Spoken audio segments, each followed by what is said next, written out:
Good morning बच्चों, welcome back. हम क्या पढ़ रहे थे? कक्षा 7 का अपना पाठ नंबर 15 और पाठ का नाम हमारा है प्रकाश। पहले भाग में हम क्या क्या पढ़ चुके थे? समतल दर्पण के बारे में, प्रकाश परावर्तन के बारे में पढ़ चुके थे। समतल दर्पण एक बार मैं आपको फिर से दिखा देती हूँ। ये देखिए, ये कुछ इस तरह का हमें दिखाई देता है, यानी जिसकी सतह बिल्कुल सीधी हो, प्लेन हो। पीछे से देखो ये पॉलिश्ड है और आगे से इसकी चमकदार सतह है।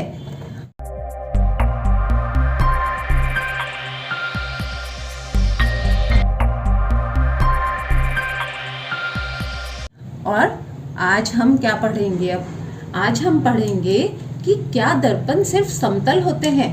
तो नहीं बच्चों, दर्पण जो है वो गोलीय भी होते हैं, यानी कि बिल्कुल सीधे नहीं होते, वक्र शेप में, यानी ऐसे कर्व्ड शेप में भी होते हैं। अभी मैं आपको बना के भी दिखाती हूँ और हम आपको वैसे भी दिखाएंगे, लेकिन उससे पहले आपको एक बहुत ही आसान तरीके से मैं दिखा देती हूँ कि कैसे आप गोलीय दर्पण को अपने घर में भी बहुत आसानी से देख सकते हैं। यहाँ देखिए, ये मेरे पास एक इस्पात का चम्मच है, स्टील का चम्मच है। तो इसका जो ये वाला भाग है, यहाँ पर एक दर्पण यहाँ पर बन रहा है हमारा, और एक दर्पण इसके पीछे की तरफ भी बन रहा है। तो ये देखिए, ये बिल्कुल सीधा नहीं है, बल्कि ये कैसा है? वक्र, यानी कि इस तरह का कर्व है इसमें, ऐसे। तो इस दर्पण को हम ऐसे शेप दे देते हैं एक को, और एक दर्पण कैसा होगा हमारा? कुछ इस तरह का, यानी कि इस तरफ की जो सतह है वो चमकदार, और इसकी जो अंदर की सतह है वो चमकदार है। तो जब आप इसमें अपना प्रतिबिंब देखेंगे तो आपको दिखाई देगा कि जो प्रतिबिंब हमने समतल दर्पण में बनाए थे वो उस तरह के नहीं हैं जैसे कि इसमें बनेंगे। अब यहाँ पर मैं आपको थोड़ा सा दिखाने का प्रयत्न करती हूँ कि जैसे अगर ये पेन का ही हम प्रतिबिंब देखें इसमें, तो आपको बहुत स्पष्ट इसमें दिख रहा है कि बिल्कुल वैसी विशेषताएं इस दर्पण में नहीं बनेंगी जैसी कि उसमें थी। अब दर्पण से आप इसको बहुत स्पष्ट देख पाएंगे। अगर हम दर्पण में देखें तो दर्पण जो है ये कुछ इस प्रकार के दिखाई देते हैं। जैसे ये बाहर की तरफ थोड़ा उभरा हुआ दर्पण है, अंदर से थोड़ा धंसा हुआ, बाहर उभरा हुआ। और ये दूसरा दर्पण जो है ये हमारा अंदर की तरफ धंसा हुआ है। तो हम इसमें देखते हैं, अगर हम इसमें पेन का ये प्रतिबिंब देख रहे हैं तो आपको दिखेगा कि ये थोड़ा सा इसमें मोटा हमें दिखाई दे रहा है। और इस दर्पण में अगर हम देखते हैं तो ये थोड़ा सा छोटा दिखाई दे रहा है, बिल्कुल समान साइज का नहीं है, जो कि समतल दर्पण की एक विशेषता थी। तो अब गोलीय दर्पण के हमारे कितने प्रकार हो गए? 2 प्रकार, अवतल और उत्तल। एक बार मैं आपको फिर से इस चम्मच की सहायता से बता देती हूँ, क्योंकि इससे आप बहुत आसानी से समझ जाएंगे। इसका जो ये वाला परावर्तक पृष्ठ है वो कौन सा है? हमारा अवतल। और बाहर इस तरफ का जो है, जो बाहर उभरा हुआ है, वो हमारा उत्तल दर्पण के समान है। तो यहाँ पर हमने ये जो चित्र बनाए हैं इनका भी हम अब नाम लिख देते हैं। ये हमारा हो गया अवतल दर्पण,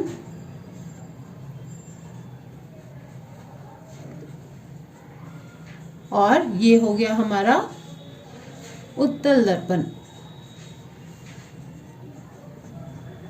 इसे हम, इस वाले दर्पण को हम कॉनकेव मिरर भी कहते हैं, कॉनकेव मिरर।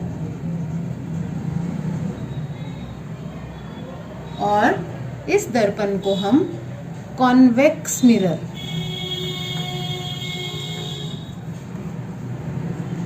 भी कहते हैं। तो परिभाषा क्या हो जाएगी हमारी? यदि गोलीय दर्पण का परावर्तक पृष्ठ अवतल है तो उसे अवतल दर्पण कहते हैं, और यदि गोलीय दर्पण का परावर्तक पृष्ठ उत्तल है तो उसे उत्तल दर्पण कहते हैं। यहाँ पर हमारा जो परावर्तक पृष्ठ है, इस दर्पण में तो ये वाला है, इस साइड वाला, और इस दर्पण में ये वाला। दर्पण में आप देख लीजिए कि ये जो चमकदार सतह है इसे हम परावर्तक पृष्ठ कहते हैं। और जो मैंने यहाँ पर ये लाइंस लगाई हैं, इसका मतलब क्या है कि इसके पीछे की जो साइड है उस पर पॉलिश की गई है, जैसे कि आप दर्पण में देख सकते हैं। ये चमकदार पृष्ठ और ये पॉलिश की गई सतह। इसके बाद है कि गोलीय दर्पण में किस प्रकार के प्रतिबिंब बनते हैं।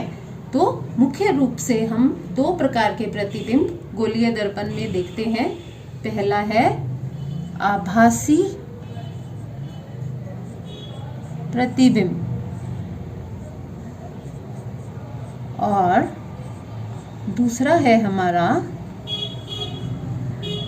वास्तविक प्रतिबिंब।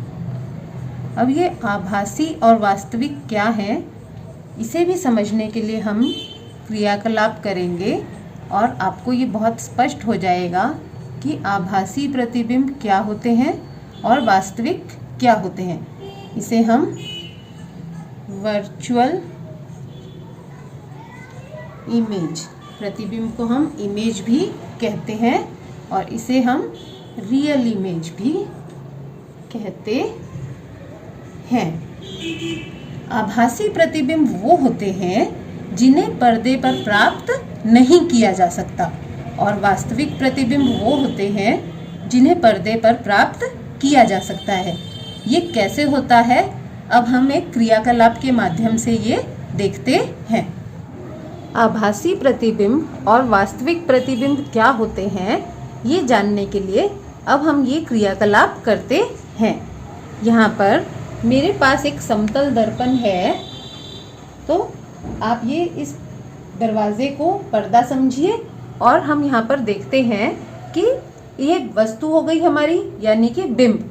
तो अब हम इसका प्रतिबिंब यहाँ पर देखेंगे समतल दर्पण में मोमबत्ती का प्रतिबिंब। तो आपको यहाँ पर मोमबत्ती का प्रतिबिंब दिखाई दे रहा है, लेकिन आप सामने देखिए, क्या दरवाजे पर भी आपको इसका प्रतिबिंब दिखाई दे रहा है? नहीं, यानी कि पर्दे पर इसका कोई प्रतिबिंब नहीं बन रहा।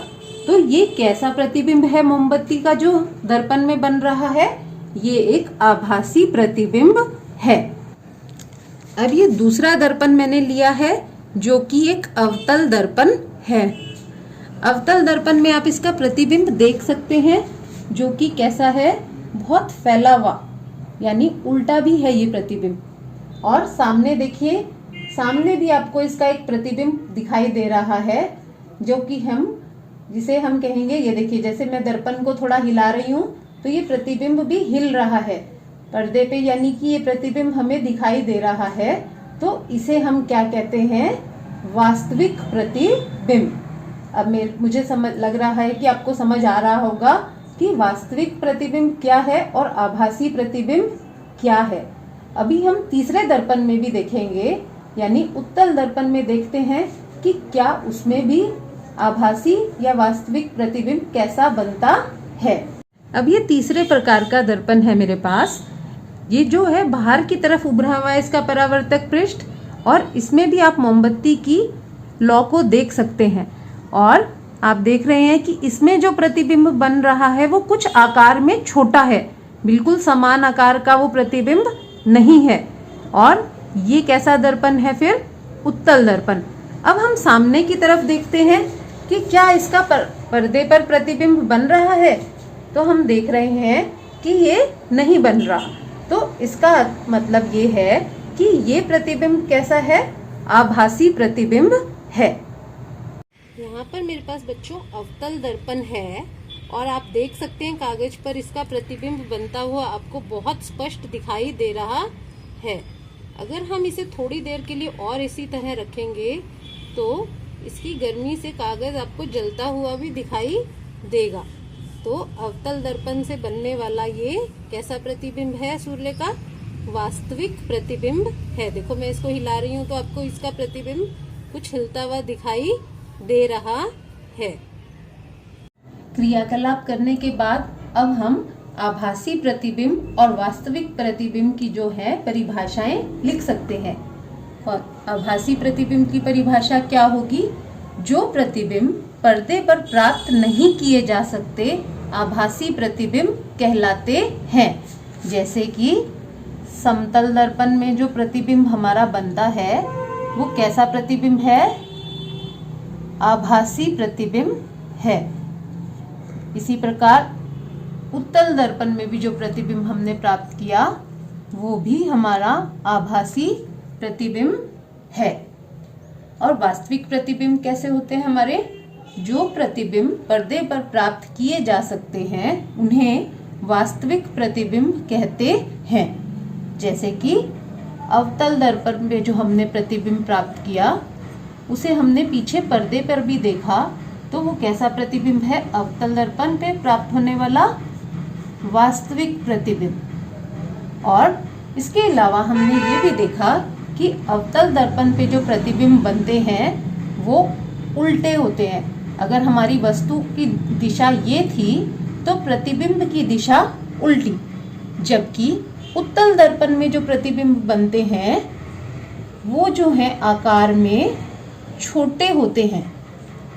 होते तो वो सीधे हैं लेकिन आकार में वो छोटे होते हैं, क्योंकि उत्तल दर्पण जो है वो बाहर की तरफ वक्रित है, इस तरफ वक्रित है, तो इसमें जो प्रतिबिंब बनते हैं हमारे वो आकार में छोटे होते हैं। जबकि अवतल दर्पण के जो प्रतिबिंब हैं वास्तविक होने के साथ साथ उनकी विशेषता क्या है कि वो आकार में तो बड़े होते हैं। आकार में कैसे होते हैं? बड़े, लेकिन उल्टे होते हैं। आप इसे घर पे बहुत आसानी से चम्मच की सहायता से करके भी देख सकते हैं। अगर आप चम्मच में अपना प्रतिबिंब देखेंगे तो यदि आपने अपना प्रतिबिंब इस तरफ देखा, जो हम चम्मच का खाने वाला भाग होता है उस तरफ देखेंगे तो आपको अपना प्रतिबिंब उल्टा दिखाई देगा। जबकि जब उसकी बाहर वाली सतह पर देखेंगे आप चम्मच की तो आपको अपना प्रतिबिंब छोटा दिखाई देगा। नेक्स्ट टॉपिक जो हमारा है वो है दर्पणों के उपयोग, यानी हम इन दर्पणों को इस्तेमाल कहाँ कहाँ करते हैं। अवतल दर्पण का हम पहले देखते हैं। अवतल दर्पण का उपयोग जो है दंत चिकित्सकों द्वारा किया जाता है, यानी डेंटिस्ट जो दांतों के डॉक्टर होते हैं वो अवतल दर्पण का उपयोग करते हैं। आपने देखा होगा जब हम डेंटिस्ट के पास जाते हैं अपने दांत का दर्द या कुछ दिखाने के लिए तो उनके पास एक इस तरह का लंबा डंडी जैसा और यहाँ पर एक दर्पण लगा हुआ होता है। तो इस दर्पण में डॉक्टर जो है हमारे दांत का बड़ा आकार देखने के लिए अवतल दर्पण का उपयोग करते हैं। इसी प्रकार गाड़ियों के अग्रदीप यानी जो आगे की लाइट होती है उसका जो परावर्तक पृष्ठ होता है वो भी अवतल होता है, जिससे कि प्रकाश जो है वो पूरा अच्छे से फैल सके। और उत्तल दर्पण के उपयोग गाड़ियों का पश्च दृश्य दर्पण जो होता है, जो साइड में लगा हुआ दर्पण होता है, जैसे गाड़ी के साइड में जो दर्पण होता है वो जो है हमारा उत्तल दर्पण होता है। उत्तल दर्पण होने के कारण यानी इस तरह वो बाहर की तरफ उभरा हुआ होता है थोड़ा सा, तो उसको जो है वो अधिक क्षेत्रफल क्यों लगाया जाता है ये उत्तल दर्पण? क्योंकि हमने पहले ही पढ़ा कि उत्तल दर्पण में सीधे जो है प्रतिबिंब बनते हैं और क्योंकि ये वक्रित होता है, कर्व्ड होता है, तो ये अधिक क्षेत्रफल की वस्तुएं हमें दिखाता है। तो दो कारण हो गए, एक तो अधिक क्षेत्रफल जो है वो उसको कवर करता है जिससे कि गाड़ी में जो पीछे वाहन चल रहे हैं वो हमें स्पष्ट दिखाई दें, और दूसरा इसमें बनने वाले प्रतिबिंब जो होते हैं वो सीधे होते हैं, आकार में छोटे होते हैं लेकिन सीधे होते हैं। इसलिए हम गाड़ियों में पश्च दृश्य दर्पण जो होता है, साइड में जो दर्पण होता है जिसे हम रियर व्यू मिरर भी कहते हैं, उत्तल दर्पण से उसको बनाया जाता है। आगे हम जो इस पाठ में पढ़ेंगे बेटा वो है लेंस। लेंस जो है हमारे कैसे होते हैं? पारदर्शक। होते हैं, यानी पारदर्शी होते हैं। आपने देखा भी होगा, जैसे चश्मे में लेंस लगे हुए होते हैं जिसके आर पार हम देख सकते हैं। तो लेंस जो है हमारे किस तरह के, यहाँ पर और आपको स्पष्ट दिखा देती हूँ मैं। देखो, दो प्रकार के ही लेंस हैं हमारे। एक है ये जिसकी यहाँ से सतह जो है, जो बाहर की तरफ पतला है, ये देखिए बाहर की तरफ ये पतला है और इधर से थोड़ा सा मोटा होता है। कुछ इस तरह हम इसका चित्र बना सकते हैं और हम इसको क्या कहते हैं, उत्तल लेंस। उत्तल लेंस, और इंग्लिश में हम इसको कॉन्वेक्स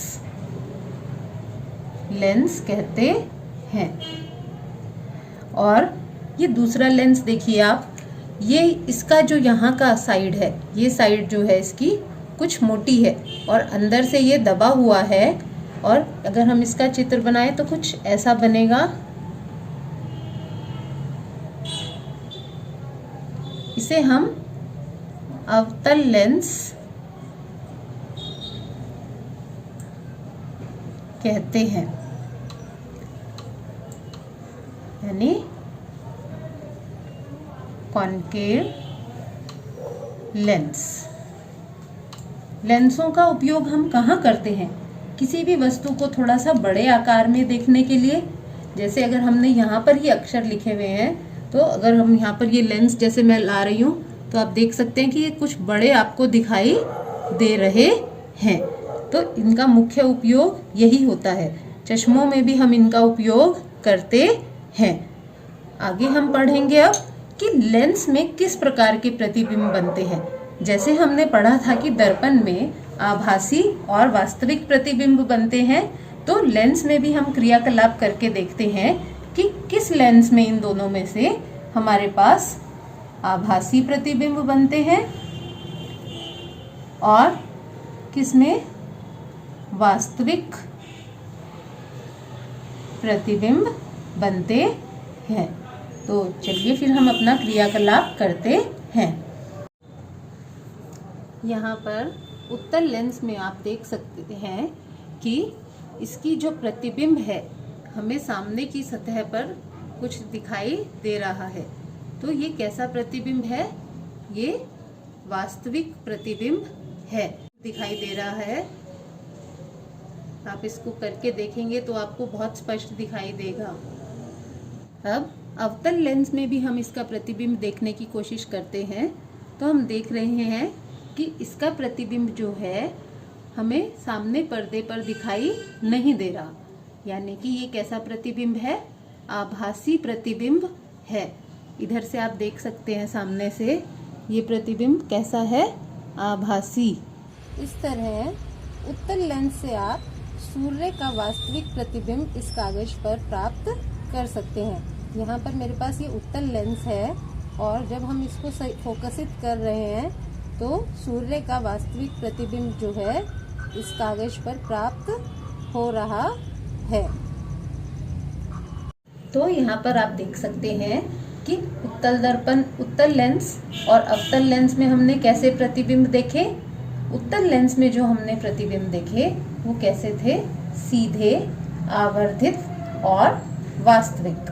आवर्धित यानी साइज में बड़े, जबकि अवतल लेंस में जो प्रतिबिंब हमारा बना वो कैसा था? सीधा और बिंब के साइज से छोटा था, यानी उसमें जो मोमबत्ती की हमें लौ दिखाई दे रही थी वो छोटी दिखाई दे रही थी और वो आभासी प्रकृति का भी था।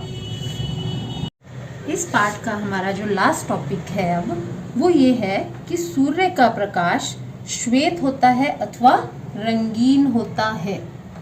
ये हम कैसे जान सकते हैं? आपने बारिश के बाद इंद्रधनुष बनते देखा होगा। इंद्रधनुष जो है कुछ ऐसे आर्क जैसी संरचना होती है जिसमें आपको 7 रंग दिखाई देते हैं। 7 रंग ये मुख्य रूप से कौन कौन से हैं?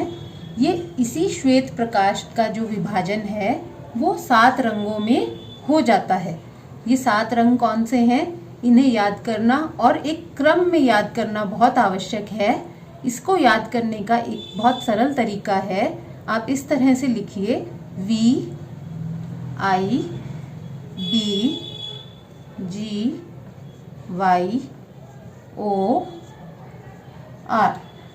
ये हमारा बन गया विबजियोर। पहला रंग कौन सा है, वॉयलेट यानी कि बैंगनी। दूसरा रंग हमारा है इंडिगो।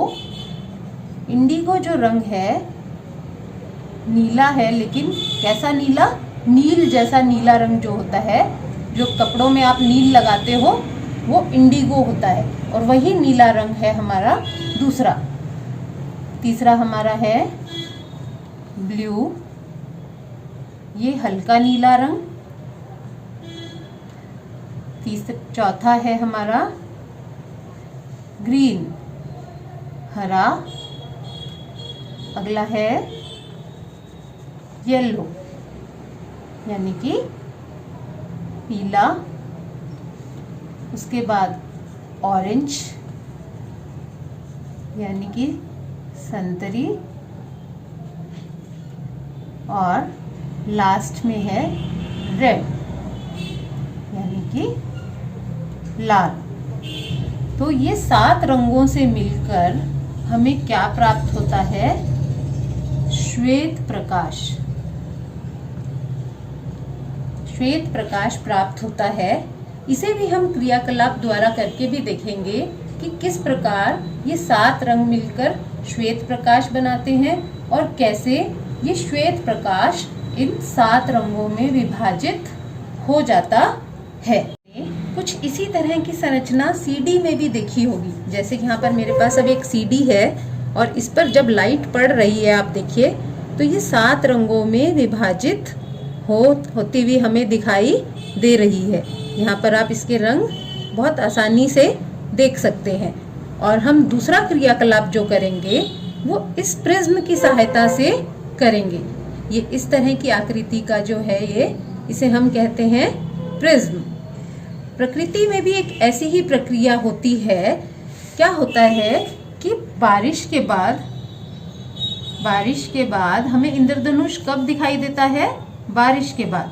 बारिश के बाद जब सूर्य का प्रकाश निकलता है, तो सूर्य का प्रकाश, अगर हम मान लो यहाँ पर इसको सन कह रहे हैं, तो सूर्य का प्रकाश जब निकलेगा तो कुछ बूंदें जो होती हैं बारिश की, वो उस समय प्रकृति में, वातावरण में होती हैं, और जब ये सूर्य का प्रकाश इन बूंदों से टकराता है तो ये 7 रंगों में विभक्त हो जाती हैं, और ये 7 रंग हमें फिर इंद्रधनुष के रूप में दिखाई देते हैं।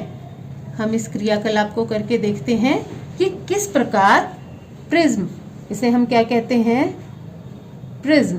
मैंने जो आपको अभी यहाँ पर ये दिखाई है, ये क्या है, हमारे पास एक प्रिज्म है।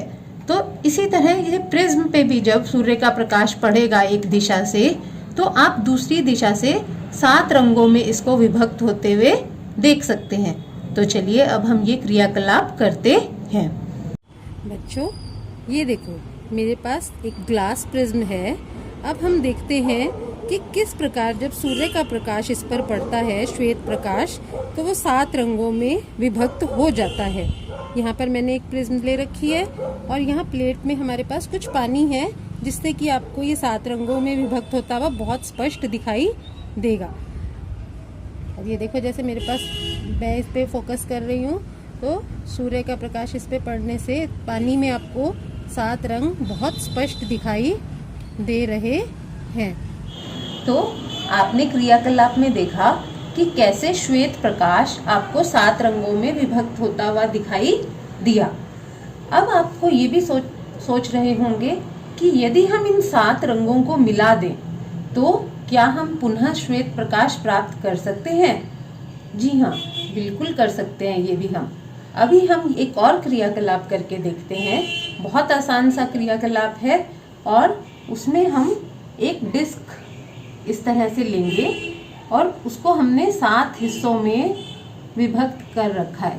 7 हिस्से उसके बना रखे हैं, 2 3 4 5, एक हिस्सा और कर लेते हैं। तो इस तरह से उसको 7 रंगों में हमने अलग अलग रंग कर रखे हैं, यही वाले।